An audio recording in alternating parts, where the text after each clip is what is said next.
तो hello guys, IQ voice की नई वीडियो में आपका स्वागत है। अगर आप इनमें से किसी भी एग्ज़ाम की तैयारी कर रहे हैं, तो जी हाँ, आज का वीडियो बहुत ही ज़रूरी होने वाला है क्योंकि आज का हमारा टॉपिक है परसेंटेज। ये हमारा लेक्चर नंबर 3 है। इसमें हम परसेंटेज को शुरुआत से लेके एंड तक जो-जो इसके मेन-मेन कॉन्सेप्ट हैं, शॉर्ट ट्रिक्स इसमें यूज़ हो सकती हैं और कहाँ-कहाँ परसेंटेज आपके काम आता है, वो हम एक शॉर्ट वीडियो में सीखेंगे। इससे पहले मैंने 2 लेक्चर और एक मॉड्यूलस पे और एलिगेशन एंड मिक्सचर्स पे बना रखा है। अगर आपको उनमें दिक्कत आती है, तो आप वो वीडियो जाके देख सकते हैं। और वीडियो शुरू करने से पहले बस मैं आपको बताना चाहूँगा कि ये हमारा व्हाट्सएप का ग्रुप लिंक है। अगर आपको किसी भी क्वेश्चन में डाउट आता है या वीडियो में कुछ भी समझ नहीं आता है, तो आप इसको स्कैन करके जॉइन कर सकते हैं और हमारे डिस्कशन ग्रुप का पार्ट बन सकते हैं। तो अब हम अपने टॉपिक को शुरू करते हैं। तो देखो, बेसिकली हम पढ़ने जा रहे हैं परसेंटेज। ठीक है? परसेंटेज पढ़ना बहुत आसान है। इसमें देखो क्या है कि 2 कॉन्सेप्ट आते हैं। पहले तो कोई भी नंबर है, कोई भी फ्रैक्शन है, उसे परसेंट में कैसे कन्वर्ट करें। और कोई भी अगर परसेंटेज है, मान लो किसी ने बोला 80%, तो ये इसका फ्रैक्शन क्या बनेगा, इसका नंबर क्या बनेगा? 80, तो किसी भी परसेंट को नंबर में कन्वर्ट करना है, ठीक है? तो हम मल्टीप्लाइड बाय 1/100 कर देंगे। तो 80/100 आ जाएगा, जो कि क्या आ जाएगा 4/5। और अगर हमें कोई भी नंबर या फ्रैक्शन को परसेंट में कन्वर्ट करना है, तो उसको सिंपली हम मल्टीप्लाइड बाय 100 कर देंगे। ठीक है? जैसे मान लो हमको पता है 1 का परसेंट कितना होता है, 100% होता है। 2 3 4 वो सब तो पता ही है। मान लो 1/2 50%। ठीक है? तो हमारे जो एग्जाम्स होते हैं उसमें हमको ऐसे बेसिक परसेंट, 50%, 80% ये सब देखने को कम मिलती है। और थोड़ी स्पेशल परसेंटेज जैसे 16.67% बोलेगा, 32.5% बोलेगा, जैसे मान लो 12.5% बोलेगा, आपको ऐसी परसेंटेजेस यूज होंगी। तो आपके पास वहां पे टाइम नहीं होगा कि आप उसको 16.67 अगर परसेंट है, तो उसको डिवाइड बाय 100 करके उसका फ्रैक्शन निकालें। आप कर सकते हैं ऐसे, पर आपको कुछ बेसिक परसेंटेजेस की वैल्यू है जो आपको याद रखनी चाहिए ताकि आपकी कैलकुलेशन फास्ट हो और आपको एग्जाम में दिक्कत ना आए। तो इस कॉन्सेप्ट को हम बोलते हैं फ्रैक्शन टेबल। जी हाँ, एक टेबल बनी हुई है जिसको आपको कम से कम 5 से 10 बार लिखना है ताकि आपको अच्छे से याद हो जाए और आप हर क्वेश्चन को फटाफट सॉल्व कर पाएँ। तो मैं आपको इस फ्रैक्शन टेबल बना के दिखा देता हूँ। आप भी इसको नोट कर लीजिए और अपने दिन में इसको कम से कम 2-3 बार लिखिएगा। तो इसमें क्या है, हम फ्रैक्शन से परसेंटेजेस में जाएँगे। जैसे 1/1 करें, तो क्या होता है 100%। हम बेसिकली हर फ्रैक्शन को इंटू 100 करेंगे, ठीक है ना? पर आपको वैल्यूज़ याद होनी चाहिए। तो बेसिक है, आपको लग रहा होगा क्या ही है, पर आपको ये सब याद होना चाहिए। 33%, 1/4 100/4 क्या होता है 25%, 1/5 क्या हो जाता है 20%, 1/6 ये सबसे ज़रूरी है 16.67। मैं आपको भी लास्ट में बता दूँगा कौन-कौन से इसमें से बहुत ज़रूरी है और आपको ध्यान रखने हैं। 1/7 ये आ जाता है 14.28%, 1/8 आ जाता है 12.5%, 1/9 आ जाता है 11.11%, 1/10 तो भाई 100/10 हो गया है, जो कि आ जाएगा 10%। ठीक है? सिमिलरली 1/11 आ जाएगा 9.09%। देखो 1/9 आता है 11.11 और 1/11 आ जाएगा 9.09। तो आप इसको याद रख सकते हैं पेयर बना के। ठीक है ना? 1/12 आ जाएगा हमारा 1/6 का आधा, 16 का आधा 8.33%। देखो 1/13, 13 की ट्रिक क्या है कि 13 का स्क्वायर कितना होता है 169, तो इसलिए आ जाएगा 7.69। यहाँ से 69 इधर आ गया। मैं आपको याद करने की ट्रिक सिखा रहा हूँ, बाकी आप अपनी कुछ भी ट्रिक बना सकते हैं। 1/7 का आधा 7.14%, 1/15 कितना आएगा 6.67%। कैसे? ये आ जाएगा आपका 100/15, तो क्या हो जाता है 20/3। 20/3 क्या होता है 6.67। ठीक है ना? 1/16 आ जाएगा 12.5 का आधा 6.25%। अब जो सबसे इंपॉर्टेंट आते हैं वो ये आते हैं 1/17, 1/18, 1/19, जिसमें बच्चों को यूजली कंफ्यूजन हो जाता है। तो इसको याद करने का सबसे अच्छा ट्रिक है, देखो 1/20 कितना होता है 5%। ठीक है ना? 5 का स्क्वायर होता है 25, तो इसमें 0.25 ऐड कर दो और इससे 0.25 सब्सट्रैक्ट कर दो, तो ये कितना आ जाएगा आपका 5.25%। ये कितना आ जाएगा 4.75%। ठीक है ना? तो इन तीन को तो आप पहले पेयर में याद रख सकते हैं। ठीक है? अब क्या होगा, अब यहाँ पे देखो जो नंबर आएंगे वो 11 के फैक्टर आएंगे, जैसे 5.55% और ये 5.88%, ठीक है ना। अब देखो 1/18 5.55 है, तो हमारा एक बार 4.55 भी आएगा, वो आएगा 1/22। वो कितना होगा, आप इससे याद रख सकते हैं, 5.55 था, यहाँ पे 4.55%, ठीक है। 1/23 हमारा स्पेशल होता है, जो कि होता है 4.35%। स्पेशल क्यों बोल रहा हूँ, क्योंकि ये हमारा 1/27 को कोरस्पॉन्ड करता है।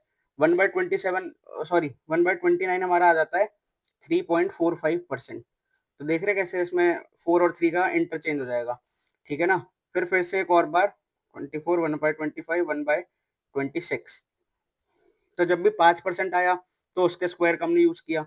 1/25 आता है 4%, तो उसका स्क्वायर आता है 0.16, तो 4.16% और 3.84%। तो आप इन तीनों को भी इकट्ठा ऐसे याद रख सकते हैं, ठीक है। फिर 1/27 हमारा स्पेशल है, जो कि आता है 3.7%। क्यों, क्योंकि 1/37 कोई पूछे तो आ जाएगा 2.7%। 1/28 हमारा आ जाएगा 3.57%। 1/14 का हाफ कर लेंगे, 7.14 का 3.5 और 14 का 0.07। और 1/29 हमने अभी सीख ही लिया है, जो कि आ जाएगा आपका 3.45%। 1/30 तो बहुत आसान है, 3.33%। अब मैं आगे आपको इसकी एप्लीकेशन दिखाऊंगा कि कैसे फ्रैक्शन टेबल यूज होती है और क्यों इसको याद रखना बहुत ज्यादा जरूरी है, ठीक है। तो अब देखो, जैसे मान लो आपको किसी ने बोला 37.5% क्या होता है, तो ये हमारी फ्रैक्शन टेबल में तो नहीं था, पर हम इसको कैसे भी स्प्लिट कर सकते हैं। तो मेरे दिमाग में मान लो स्प्लिट करने का तरीका आया 12.5% प्लस 25%। तो 12.5 कितना होता है 1/4 और 25% कितना होता है 1/8। इनका एलसीएम ले लेंगे, आ जाएगा 3/8, ठीक है ना। हम इसको ऐसे भी कर सकते हैं 12.5% इंटू 3। 12.5 कितना होता है 1/8 इंटू 3, कितना आ जाएगा 3/8, ठीक है। कैसे भी आप इसको स्प्लिट कर सकते हैं। मान लो 43.75%, ये कुछ इंपॉर्टेंट परसेंटेजेस है जो मैं आपको यहाँ पे लिखवा रहा हूँ। ये कितना हो गया 7 टाइम्स 6.5%, तो ये कितना आ गया 7/16, ठीक है ना। ये आता है हमारा 1/16, ये आ गया 43.75। एक बहुत इंपॉर्टेंट जो यूज होता है वो होता है 62.5%। ये कितना हो गया 12.5 इंटू 5, तो कितना आ गया 5/8, ठीक है। ऐसे 56.25%। इंपॉर्टेंट में लिख के दिखा देता हूँ, 31.25%। और लास्ट है हमारा 93.75%, ठीक है। आप इसको पॉज करके खुद भी ट्राई कर सकते हैं कि मैं क्या कहना चाह रहा हूँ। देखो कर लिया होगा, 56.25% आता है हमारा 50% प्लस 6.25%। 50% मतलब 1/2, 6.25% मतलब 1/16। एलसीएम लिया तो 9/16। 31.25% कितना आ गया 25% प्लस 6.25%। 1/4 प्लस 1/16 कितना आ गया 5/16। अब देखो हम इसको माइनस भी कर सकते थे, 100% में से 6.25% हट गया अगर, तो कितना आ गया 1 माइनस 1/16, तो 15/16। अच्छा मैं आपको ये चीज बताने भूल गया, आपको इस फ्रैक्शन टेबल में किस किस में कंफ्यूजन होगी वो आपको जरूर याद रखना, और जो एग्जाम में सबसे ज्यादा यूज होते हैं ये वाला, ये वाला, ये वाला 1/7 भी आपको अच्छे से याद रखना है। उसके बाद इसमें यूज होता है 1/12, आपका बहुत ज्यादा यूज होगा। 1/13 भी हो जाएगा, इसको भी याद रखना। 14 कोई नहीं, 15 कोई नहीं, 15 भी रख लो याद। 16 17 कोई नहीं, 18 19 कोई नहीं, 20 तो याद रहेगा ही, 25 याद रहेगा ऐसे ही, 23 भी नहीं, 27 का आपको कई बार जरूरत पड़ जाएगी, इसको याद रखना। बाकी 30 तो है ही, 10 भी है ही, ऐसे।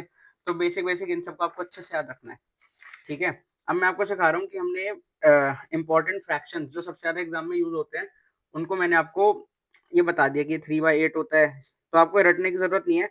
अगर आप भूल भी जाएं तो आप किसी भी तरह से इनको कैलकुलेट कर सकते हैं, ठीक है। अब हम देख रहे हैं इंक्रीज। मान लो वो आपसे क्वेश्चन में बोले, क्या बोलेगा कि देयर इज, चलो मैं इस पे एक बार आपको दोबारा लेके आऊंगा। तो जो हमने अभी पढ़ा वो है फ्रैक्शन, फ्रैक्शन को कैसे डील करते हैं परसेंटेजेस के साथ, ठीक है ना। हम इसको डेसिमल में भी लेके जा सकते हैं, ठीक है। डेसिमल में कैसे लेके जाते हैं, तो आप बेसिकली कोई भी तरीका यूज कर सकते हैं। तो मैं आपको अब डेसिमल वाला पढ़ा देता हूँ।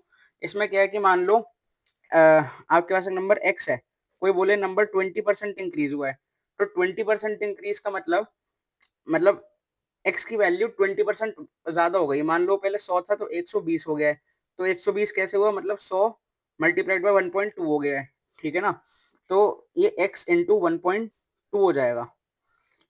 कोई बोले x अगर 30% इंक्रीज हुआ है, ठीक है, तो 1.3 टाइम्स x हो जाएगा।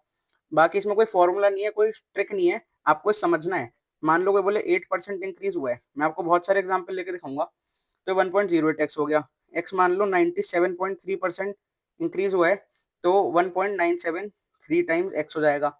अगर आपको कभी भी कंफ्यूजन हो कि भाई ये कैसे हो रहा है, मतलब जैसे मान लो कोई बोले कि एक्स अगर 273.5% इंक्रीज हुआ है, तो हम यहाँ पे क्या लिखें, मतलब किससे मल्टीप्लाई करें, क्या उसका मल्टीप्लाइंग फैक्टर बनेगा। इसको बस मल्टीप्लाइंग फैक्टर बोल देते हैं। तो बस थोड़ा कंफ्यूज करने के तरीके हैं, आपको इन सब चक्करों में नहीं पड़ना है। सिंपल मान लो 273.5% इंक्रीज हो, तो 1 ऐड कर दो इसमें, 3.735 एक्स हो जाएगा, ठीक है। एक्स मान लो कोई बोले 300% इंक्रीज हुआ, तो सीधा 1 ऐड कर दो और इससे दो जीरो, दो जगह के बाद डेसिमल लगा दो और इसमें 1 ऐड कर दो, तो 4x। जैसे मान लो A B C D point E F percent increase बोले, तो आपको कुछ नहीं करना है, दो प्लेसेस बाद डेसिमल लगा देना है। तो A B dot E C E D, sorry C D E F में 1 ऐड कर देना है, इतना आपका हो जाएगा। मान लो x में इतना परसेंट इंक्रीज हुआ, तो वो x का इतना टाइम्स हो जाएगा, ठीक है। इसमें कोई रटने की बात नहीं है, बस आपको समझनी है ये कॉन्सेप्ट, ठीक है ना। ऐसे डिक्रीज में होता है परसेंटेज, डिक्रीज में भी ऐसे ही होता है। डिक्रीज कैसे कि मान लो x अगर 20% डिक्रीज हुआ, ठीक है ना, तो मान लो पहले 100 था तो 80 हुआ। 80 कैसे हुआ, 100 मल्टीप्लाइड बाय 0.8 हुआ होगा, है ना। 1 से जितने परसेंट डिक्रीज हो उतना ही माइनस कर दो, ठीक है। तो इसलिए 0.8x हो जाएगा। x से मान लो अगर ये 40% डिक्रीज हो जाए, तो 1 से 0.4 हटा दो, वही दो डिजिट के बाद डेसिमल लगा दो और 1 से माइनस कर दो डिक्रीज के केस में, तो क्या आ जाएगा 0.6x आ जाएगा। x से कोई बोले अगर 15% डिक्रीज हुआ है, तो 0.85x आ जाएगा, ठीक है। अब मान लो ये तो हमने x ले लिया। अब मान लो हम सक्सेसिव परसेंटेज इंक्रीज और डिक्रीज का भी बहुत ज्यादा हुआ रहता है कि मतलब इसमें कैसे सॉल्व करें। कुछ भी नहीं है, अगर आपको कोई बोले कि एक नंबर है, ठीक है, उसको पहले 20% इंक्रीज कराया, प्लस मान लो ऐसे लिखा आता है प्लस के साथ कि 20% इंक्रीज प्लस 20% इंक्रीज, इसका मतलब पहले 20% बढ़ाया फिर 20% बढ़ाया, ठीक है ना। तो एक्स से अगर उसको 20% बढ़ाया तो 1.2x, उसको फिर से 20% बढ़ा दिया तो 1.44x।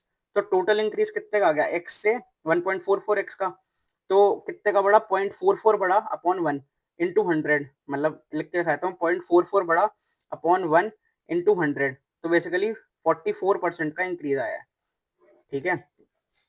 अब मान लो कोई आपसे बोले कि 30% डिक्रीज प्लस 30% डिक्रीज, तो क्या करेंगे, x से 0.7x फिर मल्टीप्लाइड बाय फिर से 0.7x इंटू 30% डिक्रीज मतलब 0.7, तो 0.49x, तो कितने परसेंट का डिक्रीज हुआ, देखो 1 से 49 हो गया, तो 51% का डिक्रीज हुआ है, ठीक है। ऐसे हम इन क्वेश्चन को सॉल्व करते हैं। मैं अभी और भी एग्जांपल ले रहा हूँ परसेंट सक्सेसिव चेंज के। तो मान लो कोई आपसे बोले कि पहले तो हमारा 40% डिक्रीज हुआ है, देन 20% डिक्रीज हुआ है, तो टोटल डिक्रीज कितना है। तो इसमें कोई घबराने की बात नहीं है।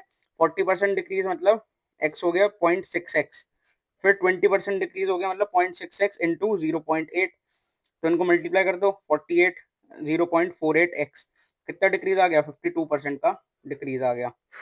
मैं उम्मीद करता हूँ आपको समझ आ रहा होगा। एक लास्ट एग्जांपल मैं आपको लेके दिखाना चाहता हूँ। इसमें मान लो आपसे बोल दे 16.67% डिक्रीज, चलो 16.67% का इंक्रीज प्लस 14.28% का डिक्रीज। तो इसमें आपको फ्रैक्शन टेबल याद होनी चाहिए। 16.67 कितना होता है हमारा 1/6, ठीक है। 14.28% कितना होता है हमारा 1/7।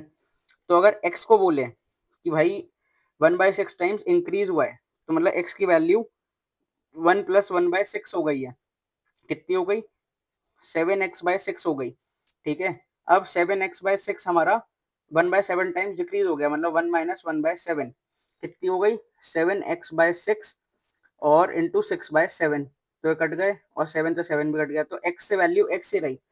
तो हम देख सकते हैं कि नो परसेंटेज इंक्रीज,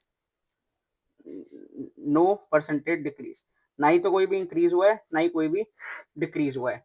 तो इस तरह से हम इनको हैंडल करते हैं। अब मैंने आपको एक चीज पीछे छोड़ दी थी, जो था हमारा सक्सेसिव परसेंटेज इंक्रीज डिक्रीज, तो ठीक है, पर अगर फ्रैक्शन में हम डील कर रहे हैं तो हमको फ्रैक्शन, जैसे आप किसी भी क्वेश्चन को परसेंटेज में भी डील कर सकते हैं डेसिमल में ले जाके, और किसी को भी फ्रैक्शन में भी डील कर सकते हैं। तो अगर बोले, मान लो मैं परसेंटेज इंक्रीज लिख देता हूँ और ये परसेंटेज डिक्रीज लिख देता हूँ, वो बोले कि a figure, a number, cake, कोई भी ऐसे ऑब्जेक्ट बोले कि उसकी वैल्यू जो है 37.5% इंक्रीज हो गई, 37.5, तो हम इस केस में उसको डेसिमल में नहीं करेंगे कि x इंटू 1.375 कर दिया, तो करने को कर सकते हैं, पर कैलकुलेशन कहती है कि जब भी आपको फ्रैक्शन परसेंटेजेस दे, जो फ्रैक्शन टेबल में परसेंटेजेस हैं वो वाली मिले, तो आप उनको सिर्फ फ्रैक्शन में ही सॉल्व कीजिए। देखो 3/8 का इंक्रीज, जो एक्चुअल मेथड है वो तो ऐसे है कि 1 + 3/8 कर देंगे, है ना, मतलब एक पहले से था उसमें 3/8 ऐड कर दिया, सिंपल बात। तो 8 और 3 11/8 आ गया। पर इसमें हम क्या करेंगे, इसमें आपको डायरेक्ट, आपको ऐसे 1 + 3/8 करके नहीं लिखना। जब भी इंक्रीज बोले तो 8 में 3 जोड़ दो, मतलब डिनोमिनेटर तो डिनोमिनेटर ही रहेगा, बस इसमें 3 ऐड कर दो, 11/8, ठीक है ना। कैसे आया 8 + 3/8। तो ये वाला स्टेप आपको मन में करना है, माइंड में करना है, और मेंटली आपको सीधा 11/8 लिखना है। बोले x इंक्रीज बाय 3/8 या 37.5, आपको सीधा x इंटू 11/8 लिख देना है वहां पे, ठीक है। ऐसे ही और भी इस पे चलते हैं। मान लो 7/16 है, तो क्या आएगा इसका परसेंटेज इंक्रीज 16 + 7/16। मैं आपको भी लिख के दिखा रहा हूँ, पर आप इसको माइंड में कीजिए, ठीक है। ये अगर 5/8 है तो इसमें परसेंटेज इंक्रीज क्या आएगा 13/8। मैं उम्मीद करता हूँ आपको समझ आ रहा होगा कैसे लिखा है, 5 + 8/8 से, ठीक है। मान लो 9/16, 16 में 9 जोड़ देंगे 25/16, 5/16 21/16, है ना। तो ये सब आप दिमाग में करिए फटाफट। और लास्ट है हमारा 15/16, तो आ गया 31/16 का इंक्रीज। आपको इसका रूल समझ आ रहा होगा। अब मान लो कहता है कि 37.5% से फ्रैक्शन एक वैल्यू कम हो रही है, तो मतलब कोई भी वैल्यू पहले जो भी थी, मान लो x थी, वो 3/8 से कम हो रही है, तो बेसिकली 1 - 3/8 करेंगे। तो यहाँ पे क्या आएगा x टाइम्स 5/8। अब ये 5/8 को आपको मन में लिखना है, कैसे लिखेंगे, सिंपल, 3/8 है ना, 3/8 के फैक्टर से अगर कोई चीज कम हो तो 8 - 3/8, है ना, 5/8। 7/16 है तो 16 में से 7 हटा दो, 9/16। 5/8 है, 8 में से 5 हटा दो, 3/8। 9/16, 16 से 9 हटा दो, है ना, 16 से 9 हटा दो बाय 16, क्या आ गया 7/16, ठीक है। फिर क्या आ गया 5/16 से 5 हटा दो 11/16, और इससे हटा दो तो 1/16। तो ये चीज आप कंफर्म भी कर सकते हैं। मान लो कोई चीज 93.75% कम हो गई, ठीक है, तो मतलब 6.25% बची, 100% में से 93.75 हटा, तो जो चीज पहले 100 की थी वो 6.25 की हो गई, जो चीज पहले 1 की थी वो 1/16 रह गई। तो यही हमने इसको यहाँ पे निकालना सीखा है। मैं उम्मीद करता हूँ आपको ये समझ आया होगा। अब हम चलते हैं एक दूसरे कॉन्सेप्ट पे, जो कि मैं आपको बहुत जल्दी से सिखा दूंगा, तो टेंशन मत लीजिए। अब हम करेंगे कन्वर्टिंग फ्रैक्शन टू परसेंटेज, ठीक है। अब देखो, मान लो आपसे क्वेश्चनों में बहुत यूज होगा कैलकुलेशन में 52/471, आपको इसका फ्रैक्शन लिखना है, मतलब आपको इसका परसेंटेज लिखना है कि परसेंटेज में कितना है।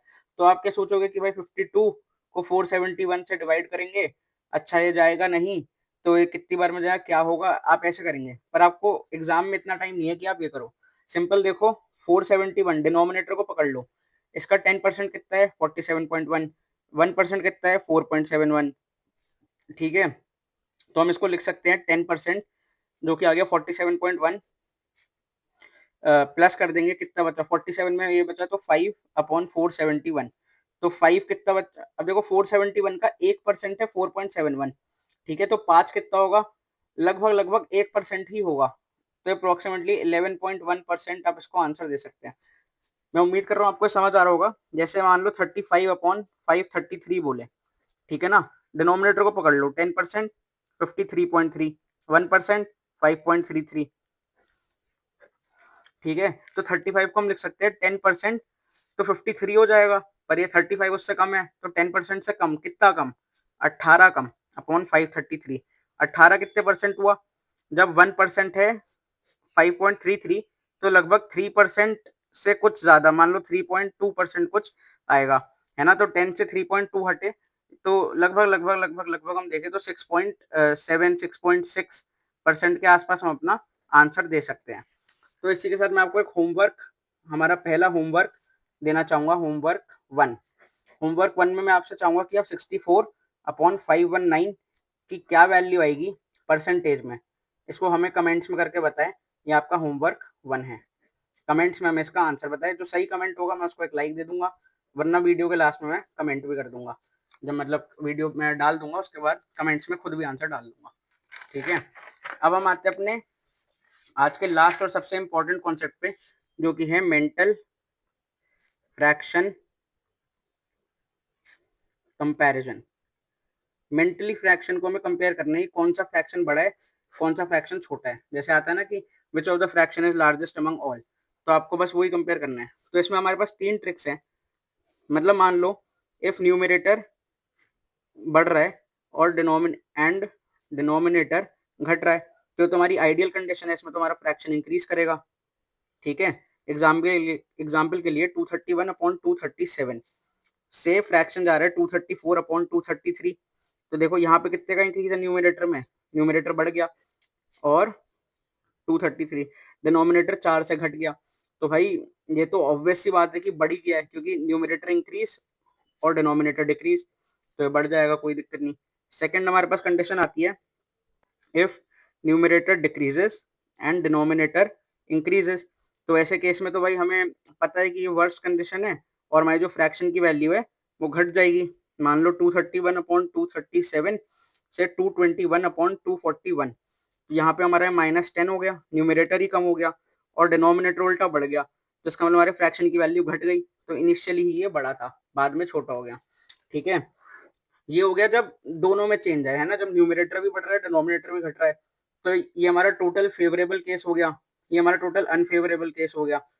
और थर्ड कंडीशन आती है if numerator increases and denominator भी इंक्रीज करता है, अगर दोनों इंक्रीज कर रहे हैं तो कौन सा फ्रैक्शन बड़ा होगा। तो इसका आंसर है भाई डिपेंड करेगा डाटा पे। अब कैसे डिपेंड करेगा, डिपेंड ऐसे करेगा कि मान लो परसेंटेज चेंज इन न्यूमरेटर अगर ज्यादा है परसेंटेज चेंज इन डिनोमिनेटर से, तो हमारा फ्रैक्शन इंक्रीज करेगा। क्या होगा, हमारा फ्रैक्शन इंक्रीज करेगा। और मान लो इसका उल्टा, क्या, परसेंटेज चेंज इन न्यूमरेटर कम है, मान लो डिनोमिनेटर ज्यादा बदल गया, परसेंटेज चेंज ओहो इन डिनोमिनेटर, मान लो हमारा अगर न्यूमरेटर ज्यादा बड़ा है ना, तो न्यूमरेटर अगर ज्यादा बढ़ता है तो फ्रैक्शन बढ़ जाता है, पर अगर डिनोमिनेटर ज्यादा बढ़ गया तो हमारा ऑब्वियसली फ्रैक्शन डिक्रीज होगा। तो आपको इन बातों को ध्यान रखना है। बाकी भी कई तरीके लोग लगा देते हैं, क्रॉस मल्टीप्लाई करके वैल्यू देख लेते हैं, पर उन सबसे एक्यूरेसी नहीं आती है और आपका टाइम भी ज्यादा लगता है। अब ये मैंने लिखा गया, एक बार मैं इसको आपको कुछ एग्जांपल लेके सिखा दूं। देखो इसमें क्या है, मान लो पहला एग्जांपल मैं लेता हूं कि पहला एग्जांपल हम लेंगे 21/31 से फ्रैक्शन जा रहा है 27/37, तो हमारा न्यूमरेटर बढ़ रहा है, जी हाँ बढ़ रहा है, कितने से बढ़ रहा है, 10 से। डिनोमिनेटर भी बढ़ रहा है, कितने से बढ़ रहा है, +6 से। तो ये तो दिक्कत, ये तो हमारा थर्ड केस आ गया, जब हमारा न्यूमरेटर भी बढ़ रहा है डिनोमिनेटर भी बढ़ रहा है। अब हमें क्या देखना है, हमें परसेंटेज चेंज देखना है। परसेंटेज चेंज मतलब कि ऐसे ये 10 बढ़ रहा है 21 के बेस पे और ये 6 बढ़ रहा है 31 के बेस पे, तो सॉरी ये 6 बढ़ रहा है अब दोनों 6 बढ़ रहे हैं, पर ये 21 के बेस पे बढ़ रहा है, 31 के बेस पे बढ़ रहा है ना। तो इसका डिनोमिनेटर बड़ा है तो ये वैल्यू छोटी हो गई। तो परसेंटेज चेंज, ये परसेंटेज चेंज निकाला तो न्यूमरेटर का ज्यादा है। परसेंटेज चेंज न्यूमरेटर का जब ज्यादा होता है डिनोमिनेटर से, तो न्यूमरेटर बढ़ गया, न्यूमरेटर बढ़ गया तो हमारी वैल्यू फ्रैक्शन की बढ़ गई। बहुत सिंपल सा कॉन्सेप्ट है, आप खुद भी इसका कोई भी एग्जाम्पल लेके देखिए तो इसको समझ पाएंगे। दूसरा मैं एग्जाम्पल लेता हूँ, मान लो 103 अपॉन 117 और 308 अपॉन 355। अब देखो इसमें हमारा न्यूमरेटर बढ़ रहा है, हम देखो ऐसे भी देख सकते हैं कि लगभग 3 टाइम्स हो रहा है, 309 हो जाएगा, इंटू 3 -1 हो रहा है। और ये भी बढ़ रहा है, कितने से बढ़ रहा है, ये भी इंटू 3 117 और ये 51 और ये +4 हो रहा है। तो हमारा न्यूमरेटर, अब देखो इसमें हमारा जो डिनोमिनेटर है वो ज्यादा इंक्रीज हो रहा है, कितना, तो इसमें हमारा जो 200% से भी ज्यादा, और ये लगभग 200, मैंने आपको बताया कि जब भी इंटू 3 हो तो 200% का इंक्रीज आता है, पर ये 200% से थोड़ा कम का इंक्रीज है -1 की वजह से, और ये 200% प्लस का इंक्रीज है। तो जब ये 200% प्लस का इंक्रीज है और डिनोमिनेटर का चेंज ज्यादा है, तो इसका मतलब फ्रैक्शन की वैल्यू घट गई, इसलिए इनिशियली जो थी वो ज्यादा थी। एक लास्ट एग्जांपल मैं आपको इसका लेके दिखा देता हूँ। इसमें मान लो 908 अपॉन 1001 से 845 अपॉन 915। अब देखो पहले तो मैंने इसको, अब मतलब ये दोनों डिक्रीज कर रहे हैं, ठीक है। तो फॉर कन्वीनियंस आप चाहो तो इनको बदल के लिख लो कि ये इधर लिख लो, ये इधर लिख लो, पर कोई दिक्कत नहीं है, हमको तो अपना बस चेक करना है न्यूमरेटर का चेंज आता है कि डिनोमिनेटर का। तो न्यूमरेटर में कितने का चेंज है, 45 से 55 प्लस 8 63 का चेंज है अपॉन 845, और डिनोमिनेटर में कितने का चेंज है, 86 का चेंज है, 85 प्लस 1 और अपॉन 915। तो अब हमको ये देखना है कि 63 अपॉन 845 बड़ा है या फिर 86 अपॉन 915 बड़ा है, ठीक है ना। अब देखो इसका 10% हुआ 84.5, और उससे हमने लगभग लगभग 10% हुआ इसका 84.5 और 1% हुआ इसका 8.45। तो लगभग लगभग देखे तो 7 से 8% की वैल्यू देगा, मतलब ये 7 to 8% के बीच में आएगा। और इसमें देखे तो इसका 10% कितना आया 91.5 और 1% कितना आया 9.15, ठीक है। तो 91 से कितना कम है, 9 से भी कम है, तो 9% प्लस वैल्यू देगा। तो ऑब्वियसली हमारा जो ये वाला है ये बड़ा है, जब ये फ्रैक्शन बड़ा है तो मतलब ये भी फ्रैक्शन बड़ा है, मतलब कि डिनोमिनेटर का इंक्रीज ज्यादा है। तो जब भी हमारा डिनोमिनेटर का इंक्रीज ज्यादा होता है तो हमारा फ्रैक्शन जो है उसकी वैल्यू कम हो जाती है, इसलिए इनिशियली जो ये था, इनिशियल ये जो था ये बड़ा था, ठीक है। मैं उम्मीद करता हूँ आपको सारे कॉन्सेप्ट अच्छे से समझ आए होंगे। और ये हमारा होमवर्क 2 है, मैं आपको एक फ्रैक्शन दे रहा हूँ। मान लो 437 अपॉन 389 से फ्रैक्शन हो जाता है 685 अपॉन 745। तो आपको ये बताना है कि ये मान लो RHS है, ये हमारा LHS है।